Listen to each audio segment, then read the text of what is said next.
Adanya seorang wanita dalam hidup pria berarti baik, betul ya? Amin. Adanya seorang wanita dalam hidup pria berarti baik. Baik itu dalam arti apa? Adanya seorang wanita dalam hidup pria mendatangkan keuntungan.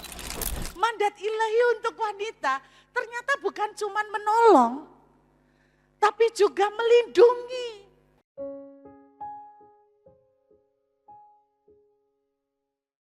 Kalau bicara tentang mandat ilahi, perintah Tuhan, pertama kali perintah Tuhan atau perkataan Tuhan tentang wanita pasti ditemukan di kitab Kejadian. Yaitu ketika Tuhan menciptakan Hawa. Tapi itulah kunci semuanya. Yuk kita lihat ibu-ibu. Dalam kitab Kejadian, pasal yang kedua, Kejadian pasal yang kedua, kita lihat ayat yang ke-18. Kejadian pasal 2 ayat 18. Tuhan Allah berfirman, tidak baik. Sudah ada kata tidak baik. Pada waktu Tuhan menciptakan manusia, Tuhan katakan baiklah kita menciptakan manusia segambar dengan kita. Waktu dia menciptakan Adam sendirian, Tuhan berkata tidak baik. Kalau manusia itu seorang diri saja. Aku akan menjadikan penolong baginya yang sepadan dengan dia. Inilah perintah Tuhan pertama kali tentang wanita. Jadi apa? Jujur ibu-ibu ya, setelah tahu tentang perintah Tuhan, saya mengambil kesimpulan. Jadi perempuan itu bahasa Surabayanya itu gini, susah pol. Kalau setelah saya belajar tentang perintah Tuhan, jadi perempuan itu ternyata wangele pol. Wabot, orang Surabaya kan gitu ya, orang Jawa kan gitu ya. Wabot pol. Serius, saya mau tunjukkan sama ibu-ibu. Mudah-mudahan Anda tidak putus asa ya. Alkitab menuliskan tidak baik kalau Adam pria sendirian. Saya mencari kata tidak baik, terjemahannya apa? Ada beberapa macam. Tidak menguntungkan. Tidak mendatangkan keuntungan.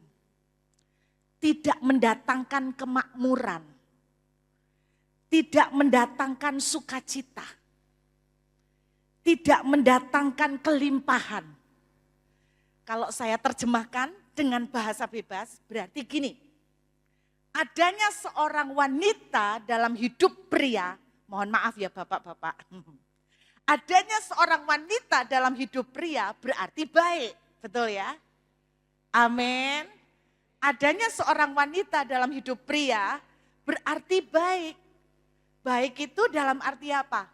Adanya seorang wanita dalam hidup pria mendatangkan keuntungan, mendatangkan kelimpahan, mendatangkan kemakmuran, mendatangkan sukacita. Ini perintah Tuhan pertama kali loh ya, pertama kali. Dalam pelaksanaannya, makin kesininya, makin berlawanan. Seringkali seorang pria mengeluh, adanya wanita tidak mendatangkan kebahagiaan, mendatangkan kesusahan, mendatangkan penderitaan. Berarti ini melanggar perintah pertama. Jadi perintah pertama justru karena keberadaan wanita, seharusnya kehidupan itu akan mendatangkan kebahagiaan, mendatangkan kemakmuran, mendatangkan kelimpahan, mendatangkan keuntungan. Ini yang sebetulnya Tuhan taruh di atas pundak seorang perempuan. Bahwa kehadiran perempuan itu akan mendatangkan keuntungan.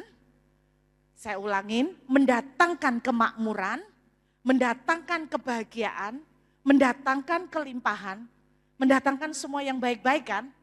Bagaimana caranya?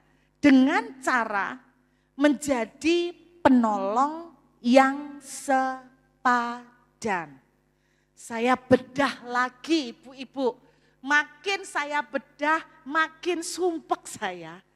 Karena kok susahnya luar biasa jadi perempuan. Kebetulan anak saya dua-dua perempuan lagi. Jadi saya harus menyiapkan mereka untuk susah juga menghadapi beban kehidupan. Jadi menjadi penolong yang sepadan. Saya cari bahasa aslinya ibu-ibu. Penolong bukan pembantu, beda. Penolong yang sepadan, sebuah terjemahan menuliskan begini. Otoritas yang sama. Yang berdiri bersama sekeliling pria. Jadi gitu ya.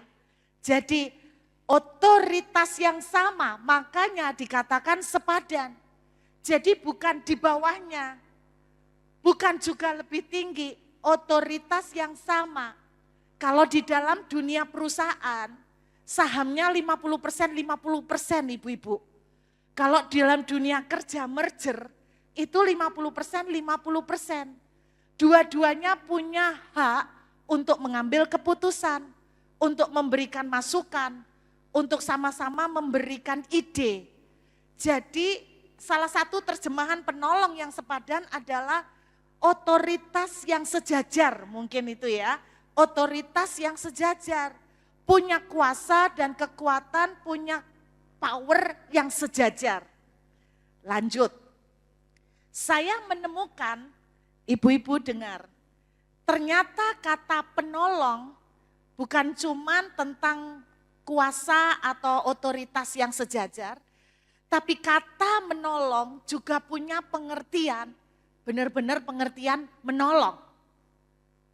Sederhana, arti menolong biasa. Tapi ada terjemahan ketiga, definisi penolong, itu saya kaget ibu-ibu.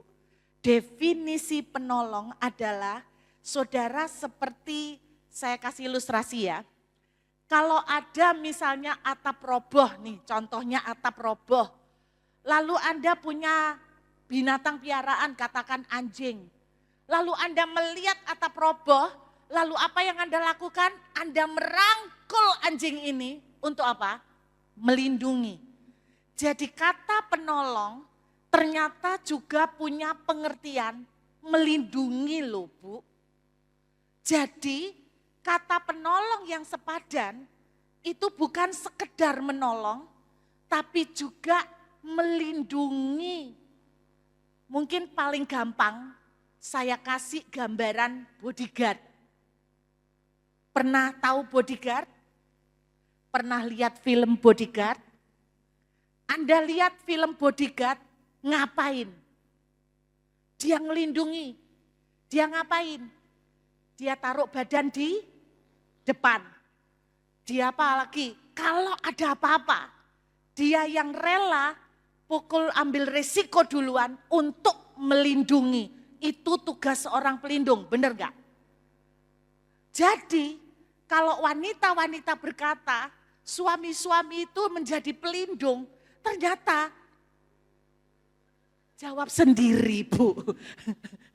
Loh ini ayatnya loh Bu, saya belum bedah mandat ilahi untuk pria ya Pak ya. Nanti bisa Bapak yang bikin KKR untuk pria. Mandat ilahi untuk wanita ternyata bukan cuma menolong, tapi juga melindungi. Jadi bukan sok-sokan punya otoritas dan kuasa yang sama, tapi Anda yang taruh pasang badan di depan loh. Kalau ada apa-apa Anda yang duluan maju. Keren kan? Keren beratnya. Iya toh?